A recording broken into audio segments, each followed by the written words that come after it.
All right, so we're starting recording. Okay, everyone, thank you for showing up tonight. This is the parent version for sophomore forecasting. Hopefully tonight we'll give you some information to keep you abreast with your children in school and let you know what they're doing. So if there's any questions, you can have a conversation with them. My name is Maurice Montero. I'm a counselor for alphabet O through Z. Along with me are two of my colleagues. If they want to introduce themselves, go ahead. My name is Diane Berry. I work with students whose last names begin with A through HA. And I am Jennifer Marsden. I am the AHS College and Career Specialist. So I work with all students, evergreen. All right, so good to see everyone. Let's go ahead and get started. Just going over some etiquette. Once again, please make sure you're muted because whatever sounds you have in your house will pick up and distract others. Also, questions can be placed in the chat. If you have a general question, go ahead and put it in there. If you have a more personal question, go ahead and email the appropriate counselor after the meeting, and then it can be a little more private and we can address the issue. Anything else there, Diane, as far as etiquette? I think what we'll do is pause about every 3 or 4 slides and try to answer any kind of questions that come up along the way. We'll check in with Jen because she's going to be monitoring our chat. That's about it. All right, sounds good. So let's get started. So tonight, hopefully, a couple things you'll understand. Let me move the cell over so I can look at everything. You'll understand your student's transcript and graduation requirements. You might know some of that already if you have your children. Second, learn about your student's personal education plan and score account. Recognize your student's four-year plan. Get familiar with the Ashland High School catalog. Watch video about career tech ed electives and know how your student will complete their 11th grade forecasting form for next year. All right, so looking at transcripts, I feel that it's important to understand your child's transcript. I'm gonna approach this as a base level. If you understand how to read it, please just bear with me, but I'm gonna go through it step by step for parents who aren't too familiar with transcripts, and that way they can understand when they're looking at their child's transcript, how to decipher it. It can be a little confusing at times. So we'll look over classes, grades, and credits, Ashland High School graduation requirements, semester and cumulative GPA, Oregon essential skills. And looking at this transcript, it's a copy of a senior transcript. So if you're looking at your sophomore, you're going to basically look at last year's first and second semester, or actually because of COVID shutdown, it'll be first semester, third and fourth quarter. So it's a little wonky that way. And then also the first semester this year. Okay, so looking at a section of this, if you look at the very top left, this example, you can see that certain classes at middle school transfer over to high school credit. So classes, and also depending on state, for this example is a foreign language, Spanish 1. You can see at the very top, the year, which was the year of 1718. The FAA code stands for Applied Arts, Fine and Applied Arts. So that fulfills that graduation requirement, the course of Spanish 1. In parentheses is S1, so that's coding for semester 1. Also the grade and the credit received. So basically what I like to tell the kids is think about it as money. You get paid every half year for every class you pass, that's $1. You get $2 for the year for that class. You need $50 to graduate at the end of 4 years. So it's something that they can really relate to. It's easy to understand that way. But basically how you transfer that or translate that is a credit for each semester. So once again, looking down at the next line, Spanish 1, parentheses S2, which means semester 2, B+ with 1 credit received. And looking down, once again, first semester grade 9, second semester grade 9, you can see all the courses that the student took and passed and credits received.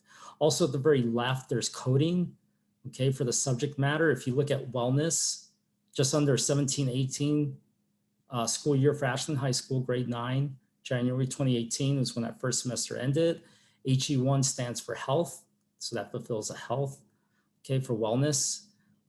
English, EN, that's obvious. Algebra, MAs for math, and you can go down and pretty much decipher what it stands for. Okay, so going further down, you can see all the courses taken over the career of the student. Next slide, please. All right, so for graduation requirements, basically on the top right, when you're looking at a transcript, it outlines everything that a student needs to graduate. So first column or first row going down, or column, sorry, first column lists all the subjects required for graduation in Ashland High School. Second column going down, the REQ stands for requirements. So for English, for example, you need 8 credits at the end of 4 years. Okay, middle column, CMP means completed. How many credits did the student complete at this point in time? To the right is DEF, which means deficient, has kind of a negative connotation, but it's actually not. All it means is how many credits are left. So if you look at the student's example, there's 1 credit left for English. Going down that column, you can see all the zeros, meaning they fulfilled those requirements. Keep going down, service learning is 1 credit. And then going all the way down, that totals to 2 credits. So that's an ideal place for a senior to be at their last semester of 12th grade. Okay, so it's pretty simple once you understand. Once again, that required column lists all the credits required to graduate.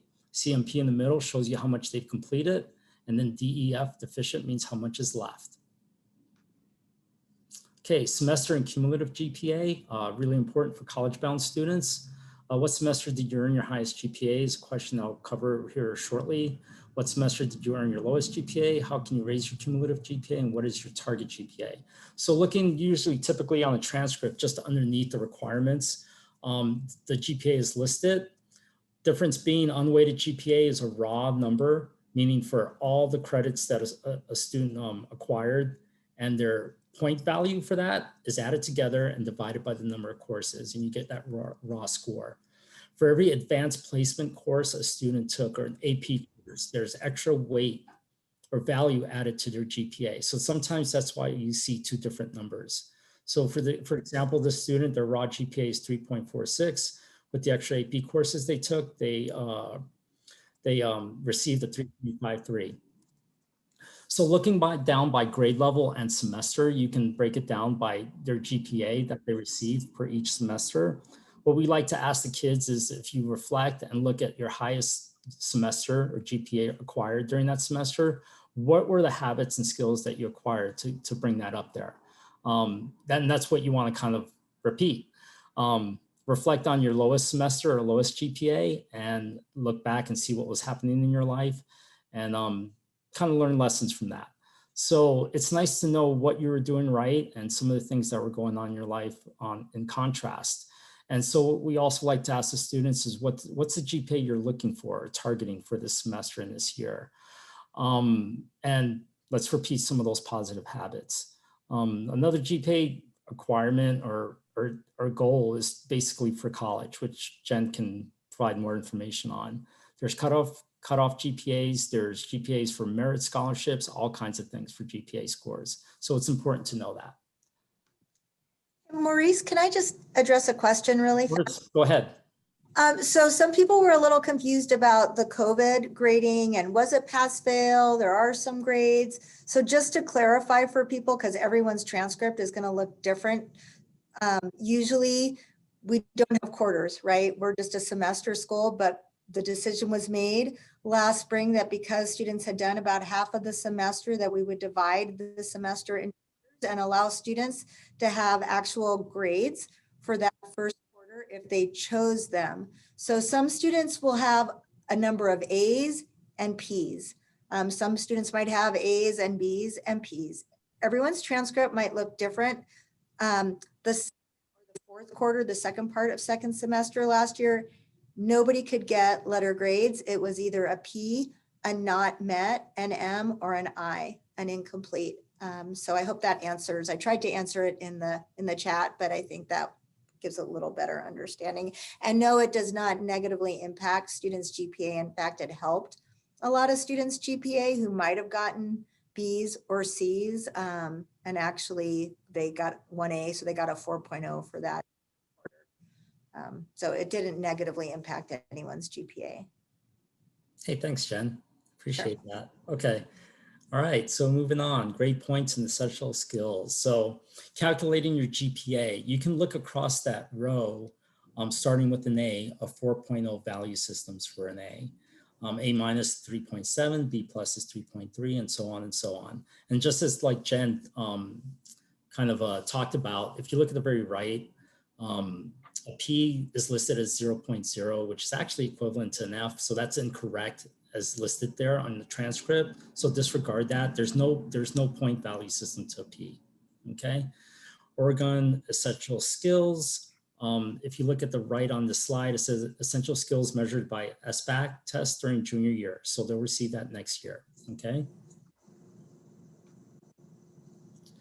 All right. So the question is, it is time to begin thinking about your student's path after high school. And some people might reflect that, is it time? Well, yeah, it can be. Junior year is really, really important for college searching. So it's an important year. It's time to start thinking about that. Definitely having conversations with your children about that. What route they want to take, whether it's apprenticeships, vocational trade programs, military, 2-year college, 4-year college or university, gap year, taking a year off, or just going to work. So last week, or about 2 weeks ago, we went over with the students about their personal education plan, basically to assess what kind of goals they had to help them kind of think about what classes they want to take. So this is a process, getting them to think about what route they might want to take. Last week we did the 4-year plan, and this week we're doing forecasting. So it does all tie in together. I'm at the very end. If you want to look at your child's response, what are my current goals for life after high school? And that once again helps them choose some elective courses as well. Okay, also in addition to that, we started a score account with every student or most students. In addition, that will help them on their path. Once again, last week, our 4-year graduation planning guide. Hopefully your child filled this out, emailed us a copy and CC'd you, so you had a copy as well. So you can ask them about that. If you haven't seen it, bring it up with them. What did you do for your 4-year plan? What's going on with that? Basically, they filled out their year. They could have filled out all 4 years, that's fine. But we asked the sophomores to fill out the junior year for sure and send us a copy, and to upload a copy to SCORE as well, to their SCORE account. Maurice, I wanted to also mention that every student received a copy of their own transcript last week through their school email, which was quite a project for us to accomplish with confidentiality in mind. But if you'd like to see your student's transcript, hopefully they've already shown it to you, but if they haven't, please ask them. They used their transcript as a basis to fill out their graduation planning guide. Hey, at this moment, I want to pause. Jen, any questions we can address? That was one of the ones about transcripts. You really can't access them from your side of PowerSchool, and which is why we had to send students their transcript. And then there was also just a little confusion about those half credits on the transcript, which were because of those 2 quarters that we usually don't have, but everyone got the full credit for the semester. So okay, that one out. Okay. I do want to tell parents too, we are in the counseling office asking to add a feature onto the PowerSchool portal where students and parents can access their students' ongoing transcript. We don't have that right now, but we realize that that would be a really nice feature to have so that people could become familiar with this document and kind of set goals around it. So hopefully we'll have that in place by next year. So there's a question, if their student hasn't gotten an email about SCORE, who should they contact? They should contact their counselor. So just to give you an update on SCORE, we've sent out multiple invitations to our students to accept a SCORE account. What happens is those invitations expire after 48 hours. And then we kind of send out another group of invitations to anybody who hasn't accepted. Sometimes students don't recognize SCORE. It's a strange word. What it actually stands for is transition. It was founded by an Irish gentleman, and in Gaelic it means transition, which is a support tool around moving from high school to post-secondary plans, which is therefore the reason it's called SCORE. in any event, we really are trying to encourage kids to kind of scan their email for that invitation. But if they're having problems, please just have them email their particular counselor, and we'll see if we can troubleshoot that. Anything else, Jen? So some students, I guess, had subs for advisories, so they might not have gotten the graduation plan guide. I was suggesting maybe they should email their counselor to get that information. But shouldn't there be some So the advisory? 4-year graduation planning guide went out actually again today. It's a fillable form. We sent it out again today to all of our students. Each counselor sent their roster of students an overview of tomorrow's advisory lesson, and attached to that email was again the fillable graduation planning guide. So ask your student to look at that email and look for an attachment. Right. Yeah, another parent just said the same thing. So the student should get an email with that. Yeah, school email account. To their school email. Yes, school email. All right, are we ready to move on? Yeah. Okay. Okay, so there's a digital format of the course catalog on the school website. It's very easy to use, very user-friendly this year. It's really modified for easy use, where you can click a link, that's a tongue twister, click a link and it'll take you straight to the course where you can read the description, prerequisites, and other information, and you can click right back to the table of contents. And we'll go over that in a few here. So just as I just said, here's an example on this slide, giving you the table of contents. If you look at that, you can, like, for instance, on the bottom right, look at band or orchestra. You can click on that, or actually on the course itself, it'll take you straight to the course with the description. And then once again, on the top right, you see that in blue letters, return to table of contents. On every page, that's up there, and you can click on that and it'll take you right back to this particular page. Okay, I'm going to jump in here and tell you a little bit more about our catalog. The reason that we are really highlighting this year is because we're actually very pleased with it. And to be completely transparent, we've used our catalog in the past, which has been mostly a paper version. But a lot of it has not been accurate or updated, and we haven't had the resources or the support to get it to where we really want it to be.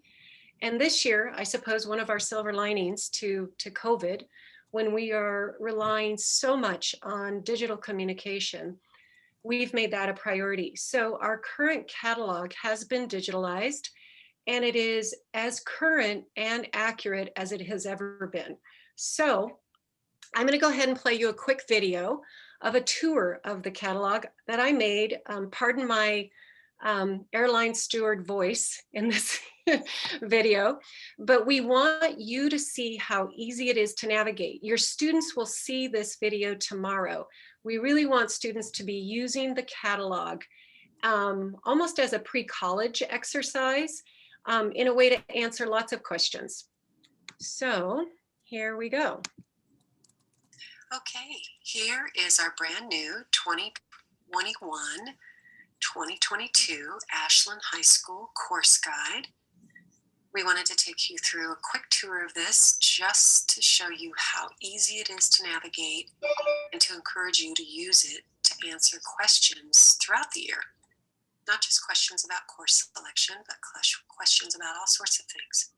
So as we come down to the table of contents, we're going to start out moving over to graduation requirements here on our left. We're going to go ahead and click that. And as you see, we come right to page 8 on graduation requirements. So if you ever need to review those, here they are. All right, as we've described before, there's a return to table of contents right up here at the top right hand corner. We're going to click that and return to the table of contents. All right, now, if we want to look down here for early college credit classes, we're going to click that, and here we come to page 17. And this gives us a list of all of our classes that will earn you both a high school graduation credit and a college credit. Once again, we return to our table of contents. And now we're going to scroll down through all these different subject areas. And we're going to start in on our departments, our course departments, so that we can explore a few classes. I think we'll take a look at Stage Management Theater Arts. Here we are, Stage Management Theater Arts. What we find out about this is that it's a one-semester class. There's a prerequisite. That means that Ms. Bishop needs to check in with you and make sure it's an appropriate class for you, and you can earn college credit for it. Let's return to the table of contents and check out a few other classes. Let's go down to, let's see, I think we're going to go down to Mechanics 3. All right, there's Mechanics 3. It's a full year class, not a semester long class, and it is also eligible for college credit. Okay, let's return again. Let's check out some science courses now. Scrolling down, all of this is in alphabetical order, so your departments are also listed in alphabetical order. So if we go down this far, here's our science. Here's AP Biology, AP Environmental, Anatomy and Physiology. Scrolling back up to this side of the page, Biochem, Chemistry. Let's look at Biochemistry. Here's Biochemistry. What we find out about this class is that you need to have completed biology and chemistry with a B or higher to be able to enroll in it. All right, let's go to our English selectives. Since you are all choosing one of those classes, two of those classes, we're going to go down to, oops, I think I passed it. That's under Language Arts. Here we are, and here's all of our English selectives. AP English, AP Lit, Literature of Resistance, and so on and so on. Politics and Lit. Let's check out Politics and Lit. All right, here we go. Politics and Lit, a full year class. And I'm not sure why it doesn't say it up there, but right down here, you're going to see SOU Advanced Credit is offered for this course. So again, you can, if you enroll in a class like this, you'll earn college credit. All right, I think you get the idea. Extremely easy to use this catalog. You can research 4, 5, 6, 7 classes in no time at all and make some really good decisions. You don't have to guess anymore. You don't have to leaf through a 50-page paper catalog. Okay, so that's the end of our catalog tour. Thank you very much. Thank you. Okay, thank you for kind of bearing with that long tour. That's actually a tour that we're going to show our students tomorrow. Again, to kind of get them acclimated to it. In typical times, students learn about classes by talking to each other and through our presentations in classes, which are limited in time and breadth. So again, we're hoping that students will get a lot more information this way. We wanted to mention really quickly that for your upcoming junior, as with your sophomore this year, both math and science classes are recommended. So math, you get one recommendation. A student gets one recommendation. Science, usually 2, sometimes 3. So these classes aren't the same kind of choice classes that our English selectives are. So as sophomores moving into their junior year, they do move out of the block humanities format, and they will be choosing one of these English selectives. We did go ahead last week and show the students a video that was a compilation of overview presentations by all the teachers. So that was a great resource for them so that they could make a better decision. Okay, so last week your student also watched a CTE video, and that's a career technical education video. We really wanted them to pay attention and identify any class that they saw that they might be interested in. We know that visually we're a lot more drawn in than we are by hearing words sometimes, or even reading words sometimes. So tonight we're just gonna play at least a portion of this video. It's just about 2 minutes long, and give you all an idea of what your students saw. CTE is the best part of the school day. Learn and apply new skills in project-based classrooms. Become passionate about something at school. Career technical education is probably the most valuable thing we can impart on the high school level. It's a creative outlet for energy that you have, and it's where you can learn really useful skills that you use your whole life as a hobby or even a career.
Okay, I think I've seen that video now about 20 times and I still love it.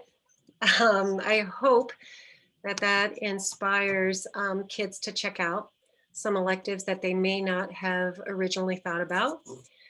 We also, when we're talking to your students, are beginning to encourage them to use our AHS website. Typically, it's been pretty outdated. We're getting there. We're working on it.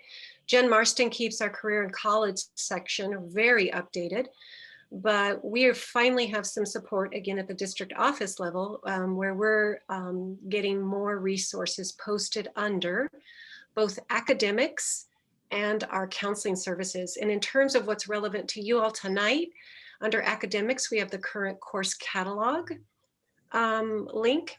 And under counseling services, we have some information about forecasting. We've got the AP class videos posted, and we're working on getting the English selective videos also posted. If you would like to watch those with your student in the process of making a decision of which class to choose. Okay, so now what you're seeing here on the right is a screenshot of our brand new digital forecasting form. Tomorrow, we will be introducing this to all of your students. The link to their form will be found in 3 different places. First of all, it's going to be found in an email that counselors are all sending their students at about 8 o'clock tomorrow morning.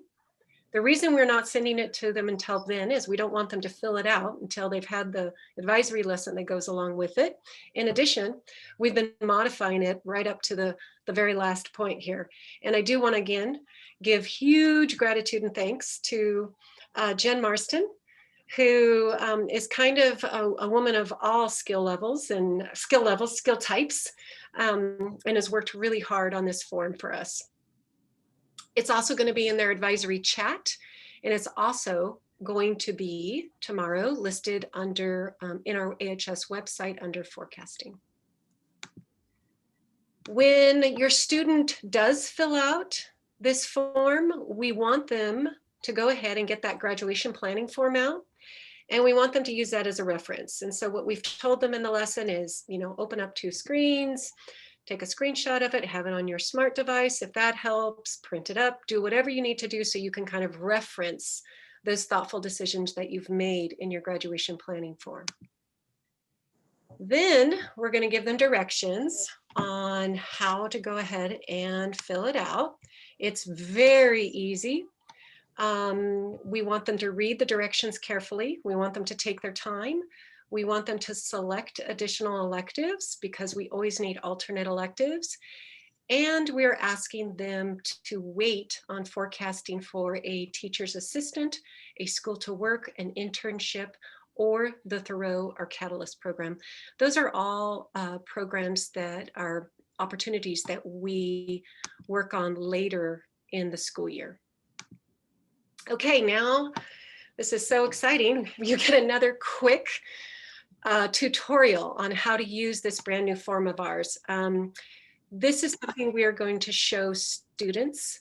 It is simple, but we also know that providing an example can answer lots of questions, and that students do tend to rush through forms such as these and sometimes miss critical points. So we decided to go ahead and ask them to kind of sit through a quick how-to video. So here we go. Okay, sophomores, here is your new 11th grade digital forecasting form.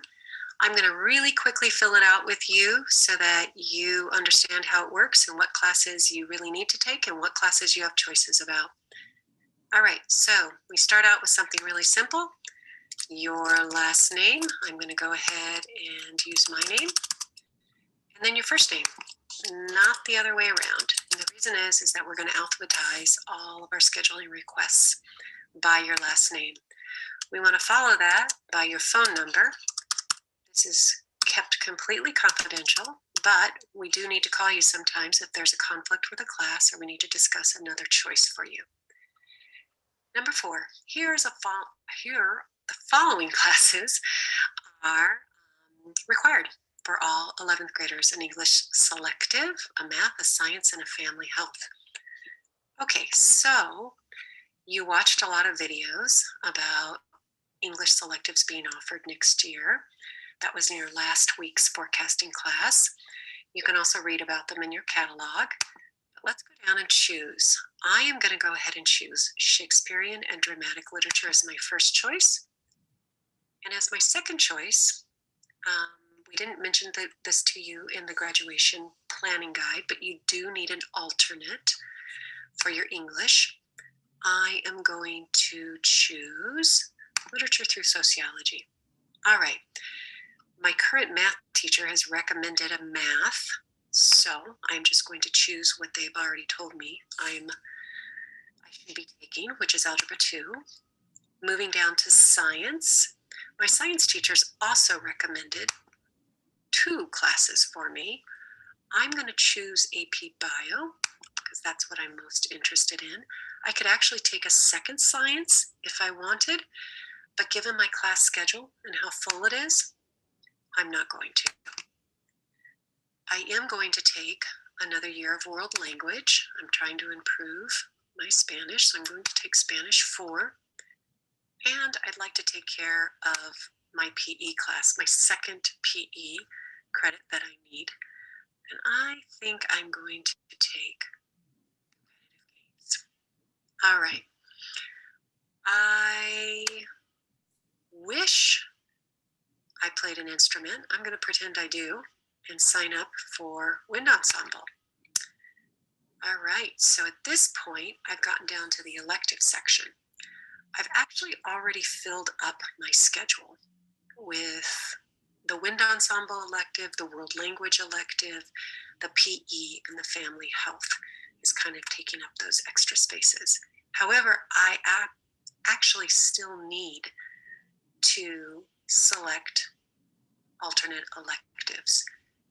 And yes, I do need to select 6 of them. So I love art, so I'm going to start out with Art 1 as my first alternate. I'm going to move down to Child Psychology and Development, because that's also an interest of mine, as my second elective alternate. Then, I think you probably noticed this now, all these electives are in alphabetical order.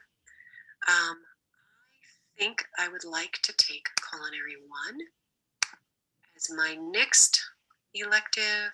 I'm going to move quickly, maybe a little engineering. And then we still have to pick another one, fiber arts. Oops, one more. I know this seems like a lot, but just bear with it. And it'll be done in no time. Interior design. Okay, do I want to take any outside of the day elective classes? Actually, I do. These aren't classes that we sign up for, but we are going to indicate our interest in them so that your counselor knows when they're putting your schedule together next year that they can keep this in mind. I'm going to sign up for School to Work because I have a job and I'd like to get elective credit for it. I am not applying for the Catalyst program, and I don't have special circumstances at this point that need to be described. I'm going to submit it. It's done. It is that simple. Just about 3 or 4 minutes total. All right, thank you. Okay, so that kind of concludes our portion of our catalog and forecasting form. I think Maurice. Yep, I'll pick it up. Thanks, Diane. So- This is a Before great. we go on, Right? Shall we just- pause for questions? Yes, yes. So a good question is, how do you know that your schedule is full when you are selecting classes? So do you want to address kind of the Sure. number of classes we may or may not have and how many class juniors get to have? Yep. Okay, so first of all, we are not sure at this point whether we're going to have a 7-period or an 8-period schedule. That's something the administration is still working on. In traditional times, when we have an 8-period schedule and every student after freshman year has an out, we would be expecting all juniors to take 7 classes. That's really not negotiable. And the reason being is that we want to keep our juniors on track, on strong track for those graduation requirements. And we also have to meet a state mandated amount of what are called seat hours for our students. So we don't have a lot of wiggle room there. The way that we will read those results from those forecasting forums is we will work down in terms of priority. So when a student uses that forecasting 4-year graduation plan, when they kind of use that 4-year graduation plan that they filled out by hand, or actually fillable, and use that as a reference, they will choose all of their priority courses. Those extra alternate elective courses will just populate the results that we get. We'll see those as alternates. Okay, we'll know when their schedule is full and when it's full with their priority classes. Again, the electives are just there. There's so much range in how many electives students take and how they choose to fill those slots, that we have to have those 6 electives in there as kind of our safety measure. So students won't get any kind of communication that their schedule's full. They'll just, again, be choosing the classes based on that graduation planning guide, and we'll be able to basically understand where their schedule kind of cuts off. I know that's kind of hard to describe, but it will work out all right. more than all right. Any Jen? other questions? No, I think I answered the questions. I think we're good. Okay, all right. So getting close to the end here. Just a couple of things to consider as a parent. This is, as everyone knows, this has been one heck of a year. It's put a lot of strain on people. There's a lot of things to consider when planning for next year and beyond. Your child might seek a job, sports, extracurricular activities such as theater that requires outside hours, clubs, their own health, physical, mental, the amount of homework that they'll receive depending on how many AP courses they take and what their college and career goals are. And Jennifer Marston can attest to this. Colleges have taken into factor this past year when looking at applications. The desire to push our students and also to seek, competitive universities for their future is important. But I also think that, and I think this is across the board, that also taking into account what they've been through this past year is important as well. So when you have these discussions with your children, think about the overall balance and what they've been through and what we've all been through and what next year might look like. Hopefully there's some sense of normalcy. I hope that there's a sense of healing through that for our children to go back to a regular schedule and interaction that's important for their stage of development. But once again, as a parent, huge responsibility, taking into account what they've been through and what they need to do in the future, and weigh that out, have those discussions with them and have them seek out, opinions from others as well. And that's what we're here for as well. Most people get into education because they honestly care about other people. They honestly care about children. And so they're a source as well. So going on to the next slide, with that said, questions that students might still have.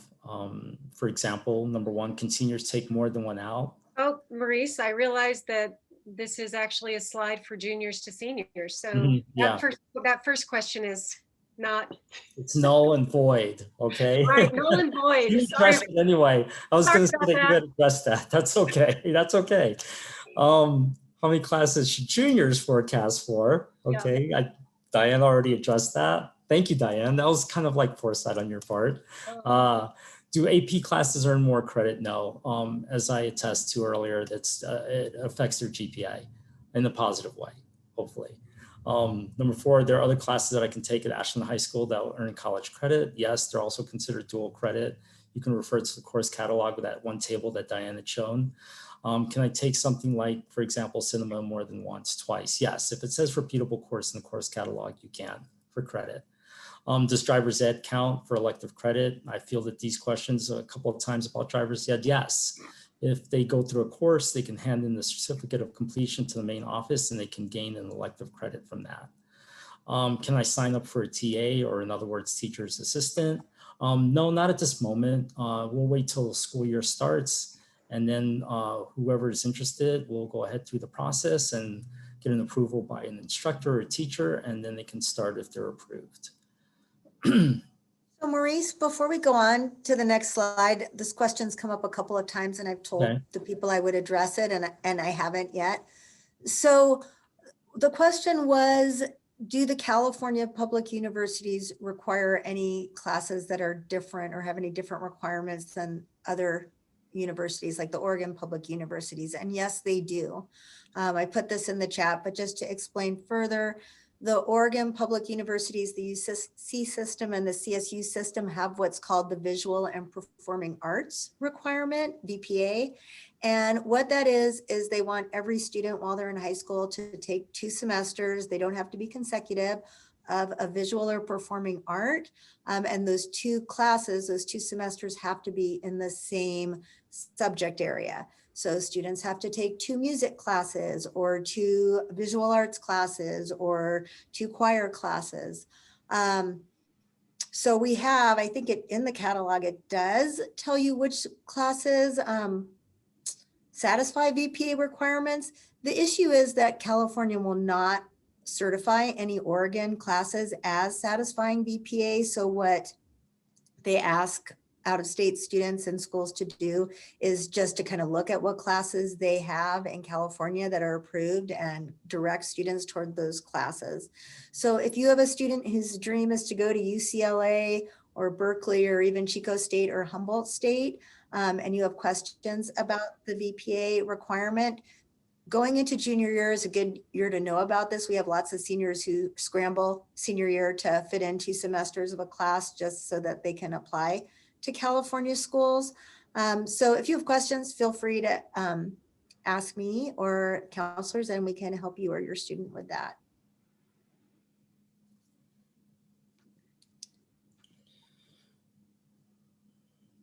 There's also another question before we go on. Is the pass-fail system still in effect? And I'm going to let you, Diane or Maurice, kind of address that for first semester. Yeah, so that was a first semester only policy. That being said, I don't know that it won't be considered again by administration. That was an administrative decision on how to interpret ODE, Oregon Department of Education guidance, and make sure that during this most unusual time, we were not doing harm to students. Initially, the decision was to make all fails a no mark. But when we looked at the number of students who were just barely passing and we really wanted to protect those GPAs, we decided to go ahead and support students who had earned Ds earning a pass instead. Obviously, a D pass in a math class does not move them on to the next level. So, or, sometimes a world language class. So we're trying to support students in kind of retrieving that first semester grade if there was an incomplete, which there have been on occasion. So I don't have an answer for that yet. A big part of that decision was also based on the fact that it took about a month or more for not only teachers, but a lot of students to feel more confident with the technology that was involved in attending school in the distance format. As counselors, we are constantly advocating for what we feel is really what's right for students. So we take in feedback from students and parents all the time and guardians, and we then again share that with our administration and our teachers to kind of help them understand the variety of situations that our kids are kind of going through.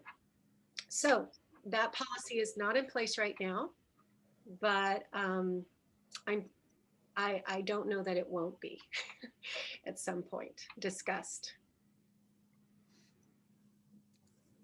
Okay, Jen, anything else? Any other questions? There were some community service questions and how to submit community service forms and work forms. And I'm not even sure what the community service requirement is going to be for this year's sophomore class. I know for this year's junior class, it's already been adapted, but haven't gotten any guidance. But if anyone's interested, I put the link to where you can find that form for your student to submit their community service hours to our registrar.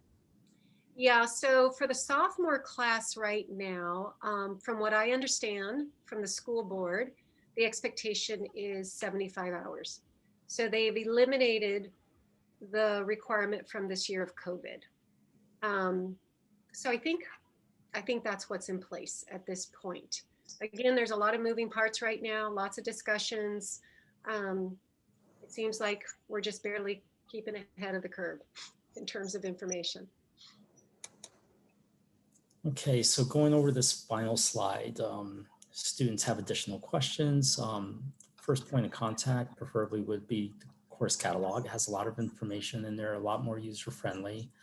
Another resource actually is classmates and friends. If they've taken the course before, they're a good source to give a description of what the course was like.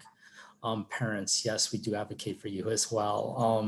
I like to joke with the kids that yes, mom and dad do know. And might have been a while since they've been in high school, but they do know what it was like. And they also know, more importantly, what it's like beyond. So yes, parents, you are a good resource for students to go to. And also counselor Zoom links will be provided tomorrow during the advisory lesson, and we'll be available to assist. Or if they don't feel comfortable using the Zoom, they can go ahead and email or call. Okay, any kind of final questions at this point? I do want to I'll make a point myself. I thought today about a scenario, and I talked to Jen about it, where maybe a student submits their forecasting form tomorrow, and then they go home and they talk to their parent or their sibling or their grandparent or whatever, a friend, and they think, nope, I want to change that English selective, or I'd rather take fiber arts than mechanics too. Can they do that? What we're going to go ahead and share with them is that they can resubmit. That means they can fill out another forecasting form. We'll see the form results come in a date stamped manner, and we will assume that the most current, most recent form is the one that they're prioritizing. So if they do want to change their requests, they can do that. Hopefully not a whole bunch of times, but there is a little bit of flexibility there. I also want to make sure everyone knows that we are aiming for this Friday as our deadline for forecasting submissions. We really are, the way that we build a master schedule depends on our projected course numbers, and we need to get as accurate a sense of those course numbers as soon as possible. Obviously, we're a little bit behind because we started the year a little bit behind with the COVID and the fires. We are moving a little bit further into the school year, into our school year into June. That being said, we still, this process of building a master schedule is very time consuming and complicated. So we try to get the most accurate, again, course predictions that we can as quickly as possible. So we are sharing with your students that these are due on Friday. Yeah, that is our presentation about forecasting at this point. It's our first time to do this digitally, so we're crossing our fingers, and we're feeling pretty confident that it'll work out pretty well. Any other questions before we go ahead and end our presentation? Also, one more thing, Diane, that this is being recorded. If a parent wants to review again, where do they find it? Okay, so we are going to go ahead and post this to the AHS YouTube channel. And I'm working on getting links to presentations like this posted on the website. That's not happening yet. So for now, the best place to go and listen to it or watch it would be to find it on the YouTube channel, the school YouTube channel. Okay. We're getting a lot of thank yous. So thank you, everyone. Appreciate the positive comments and appreciation.